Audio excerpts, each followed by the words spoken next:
Dans la troisième vidéo finale de cette série, nous parlerons du pratico-pratique. Nous parlerons de comment créer un système de réussite personnelle à l'étranger.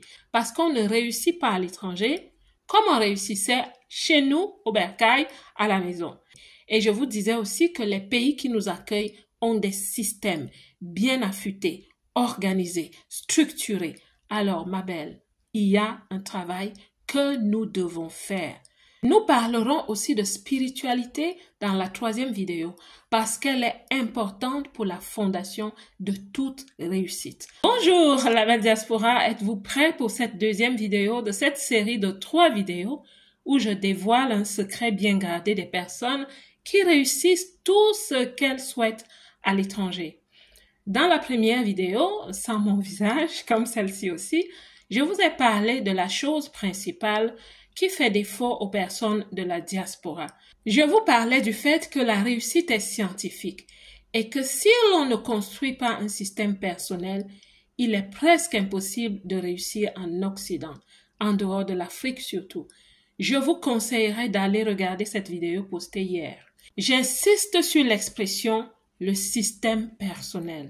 Dans la vidéo d'aujourd'hui, je vais utiliser le fruit de mes études, de mes recherches et mon expérience personnelle pour vous dire combien nous avons du mal à créer un système personnel quand on est à l'étranger. Pourquoi est-ce que certaines personnes, et je dirais un grand nombre de personnes, ne réussissent pas comme elles le souhaitent? Pourquoi? Bon, je me calme, je vous promets, je me calme. N'avez-vous pas remarqué que dans la plupart des cas, les personnes que vous rencontrez dans la diaspora à l'étranger, je dirais, ont un témoignage de désillusion à un niveau ou à un autre de leur expérience depuis leur arrivée? Pour certaines personnes, c'est la procédure d'intégration qui n'a pas été facile. Pour d'autres personnes, c'est la culture. Certaines encore sont surprises qu'elles ne deviennent pas stables au lendemain de leur arrivée comme on leur avait promis. Il y en a même qui arrivent et trouvent que la situation est totalement contraire à celle qui avait été promise. Dans tous les cas, pour plusieurs d'entre nous, ça a été la chute de l'Eldorado.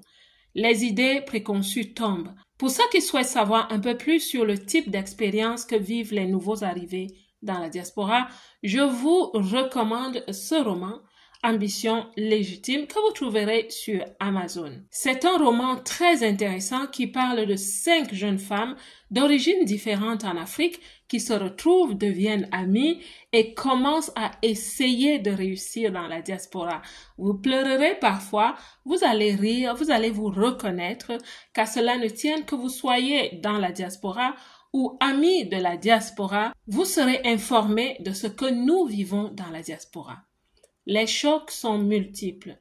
Les chocs climatiques, les chocs culturels et administratifs. Et tout de suite, quand on arrive, on voit un grand écart entre les rêves et la capacité de les réaliser. C'est là où les problèmes de plusieurs commencent. La confusion identitaire, la vision de vie devient floue, les compétences ne sont plus adaptées, le système de pensée devient incertain. On est totalement perdu. Pour ceux qui ont vécu un choc lié à un accident de voiture, je vais vous dire, c'est la même chose. C'est le fait qu'une réalité joyeuse rencontre subitement une réalité contraire. Et quand ces deux se rencontrent, cela crée un choc. La vie n'est plus pareille après. Quand nous arrivons, nous avons la joie. Même pour ceux qui sont partis en fuyant parce qu'ils ont eu un problème drastique à la base. Nous avons l'espoir. Nous savons que nous allons à un Eldorado. Et quand on débarque, les surprises sont abracadabrantes. Voilà où se trouve le choc. On commence donc à connaître les blessures traumatiques. Les personnes commencent à vivre cachées par peur ou par honte.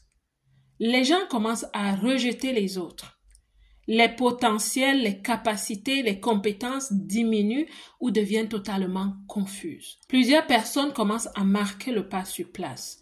Et notre contribution en tant qu'afro-descendants d'origine d'Afrique généralement devient très faible au système socio-économique et Ne parlons même pas du système politique. Donc, on commence à être des personnes qui attendent le soutien, qui attendent l'aide du social. Ceci n'est pas un reproche. Nous avons tous, d'une façon ou d'une autre, bénéficié du social pendant un certain temps. Mais certaines personnes demeurent dans le social. Pourquoi? Sans le savoir, c'est parce qu'il y a une charge mentale qui est liée à certaines blessures traumatiques qui font que les gens ont peur de se lancer dans la vie. Les gens ont peur d'échouer une fois de plus. Donc la médiocrité s'impose et la débrouillardise devient comme une stratégie. Je vous assure, une partie de ces effets psychologiques, je les ai vécus. Peut-être n'ai-je pas fait allusion à une raison qui vous parle. Il y en a encore plus pour les femmes. Les femmes ont vécu tellement de conséquences et c'est très très profond. Je vous ai juste levé un pan de voile pour que certaines personnes se reconnaissent et comprennent. Je pourrais ajouter une autre raison pour la femme afrodescendante. Nous sommes parfois trop fiers pour reconnaître que nous avons besoin d'un accompagnement, que nous avons besoin d'aide. Et parfois aussi, nos priorités sont plus basées sur la sophistication externe qu'interne, malheureusement. Et vous voyez des femmes qui vous diront « Moi, je ne prendrai jamais un coaching, de quoi est-ce qu'elle va me parler ?» alors que les autres diasporas ne vivent que de thérapie, de coaching, d'accompagnement, de mentorship. Donc, voyez-vous, voici l'épine de notre problème. Notre problème est à la base. Il est à la base de qui nous sommes. Il est à la base de tous les accidents, entre guillemets, que nous avons rencontrés quand nous sommes arrivés. Et il y a des blocages au niveau mental, au niveau émotionnel. Il y a des blocages à plusieurs niveaux qui commencent parfois même à contaminer le physique. On devient une personne différente. Les caractères changent, les comportements ne sont plus pareils. Il y a des personnes qui sont arrivées avec un bon caractère, de belles personnes joyeuses, ambitieuses. Mais maintenant, elles sont totalement différentes, parfois même acariâtres. Ce n'est pas de leur faute, je peux le dire ainsi. Même un accident de voiture, parfois n'est pas de notre faute. Il y a des personnes dans le trafic public qui vont cogner les autres, mais quand on va chercher, on se rendra compte que c'est des personnes qui souffraient de quelque chose, qui avaient certaines réflexions, ou qui avaient peut-être pas assez de bons réflexes en ce moment-là. Vous voyez? Donc, cette plateforme n'est pas une plateforme de jugement ou d'accusation, mais nous sommes ici, dans cette vidéo surtout, pour lever un pan de voile, afin que nous comprenions que ça n'a rien à voir avec l'argent, ni les compétences que nous apprenons, ou même les formations que nous accumulons parfois, pas du tout. Ça a quelque chose à voir avec les personnes que nous sommes devenues quand nous avons débarqué, avec une identité confuse, erronée, falsifiée, et nous essayons quand même de réussir en tant que ces personnes qui sont brisées. Un verre qui est brisé ne retient pas de l'eau et blesse parfois les autres. Comprenez-vous la profondeur de cette parabole? Nous sommes comme des instruments et quand un instrument est brisé, il ne va pas vraiment servir. Il va faire de l'à peu près parfois ou parfois il ne sert pas du tout. Et c'est pour ça que les statistiques qui concernent la femme africaine sont très bas. Je vous le dis entre nous. Nos statistiques ne sont pas bonnes. Il y a plusieurs raisons pour ça. Parce que la femme, c'est aussi la mère, elle s'occupe de tout à la maison, en plus de ses propres problèmes psychosomatiques. Et si un coach ne vous le dit pas, vous risquez de passer votre temps à vous demander « Qu'est-ce qui m'arrive? Est-ce qu'on ne m'aime pas? Pourquoi on ne m'accepte pas? » Parfois, ce n'est pas qu'on ne t'accepte pas, ma belle.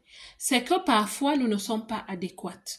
J'ai passé quelques années dans la diaspora n'étant pas adéquate parce qu'il fallait me remettre à niveau par rapport à mes compétences, à mes études, à mon savoir-être, à mon savoir-faire, à tous les niveaux. Il fallait que je me remette à niveau. Nous sommes nombreuses dans la diaspora. Si cette vidéo vous a parlé, elle parlera aussi à plusieurs autres personnes. Je parle maintenant aux personnes généreuses qui vont regarder cette vidéo. Je vous encourage à la partager avec d'autres personnes. Dans vos inbox Facebook, WhatsApp, partout où vous voulez, partagez-la. parce que vous côtoyez aussi des personnes dans la diaspora. Dans la troisième vidéo finale de cette série, nous parlerons maintenant du pratico-pratique. Nous parlerons de comment créer un système de réussite personnelle à l'étranger. J'insiste vraiment sur l'expression système personnel à l'étranger parce qu'on ne réussit pas à l'étranger comme on réussissait chez nous au bercail à la maison. Je vous disais dans la première vidéo que seules les personnes avec un système personnel peuvent réussir dans le système des pays qui nous accueillent. Et je vous disais aussi que les pays qui nous accueillent ont des systèmes bien affûtés, organisés, structurés. Alors, ma belle, il y a un travail que nous devons faire. Nous parlerons aussi de spiritualité dans la troisième vidéo parce qu'elle est importante pour la fondation de toute réussite. En tant que coach, j'aime donner les compétences, mais depuis quelque temps, j'ai compris que ce qui booste ma réussite vient de ce qu'on ne voit pas, c'est-à-dire le spirituel. Et vous savez que la vie qu'on vit matériellement commence dans le spirituel, n'est-ce pas?